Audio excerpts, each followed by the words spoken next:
मंडळाने पतसंस्थेचा कार्यभार स्वीकारला त्यावेळेस सर्वात प्रथम आम्ही लोन न भरणाऱ्या व्यक्तींची सभासदांची यादी काढली।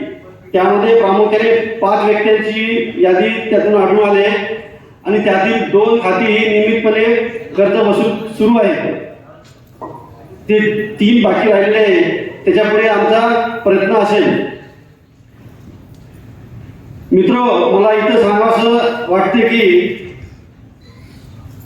2025-30 या कालावधीसाठी जी आपली 15 फेब्रुवारी 2025 रोजी निवडणूक झाली, लोकशाही पद्धतीने निवडणूक झालेल्या आहे।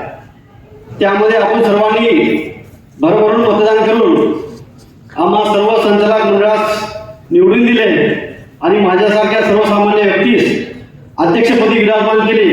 हे माझ्यासाठी खूप सन्मानाची बाब आहे। मी संचालक मंडळाच्या वतीने व माझ्या वतीने आपले खूप खूप आभार व्यक्त करतो।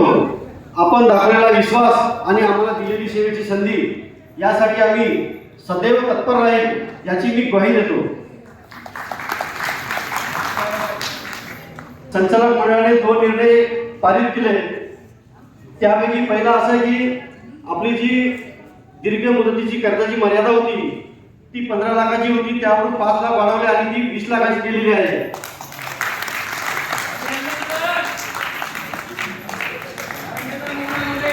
आणि दुसरं असं की जे अल्प मुदतीचे कर्ज आहे या अल्प मुदतीच्या कर्जामध्ये जी जामीनदाराची अट होती, ज्याला ते जामीनदाराची सही लागायची, ती अट आम्ही रद्द केलेली आहे।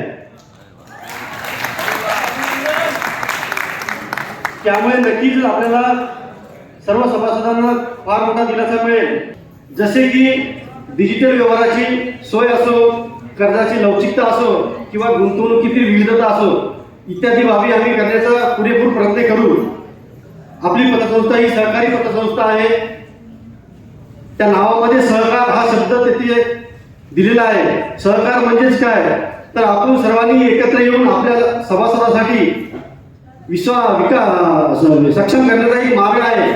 त्यासाठी सहकारातून समृद्धी हा ध्यास साध्य करण्यासाठी आपल्याला सर्वांनी एक दिलाने प्रयत्न करूया।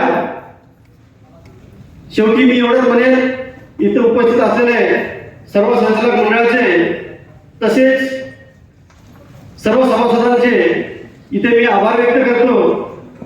आपला विश्वास आणि एकोपा हीच आपली पतपेढीची खरी ताकद आहे। इथे दोन शब्द व्यक्त करून इथे थांबतो।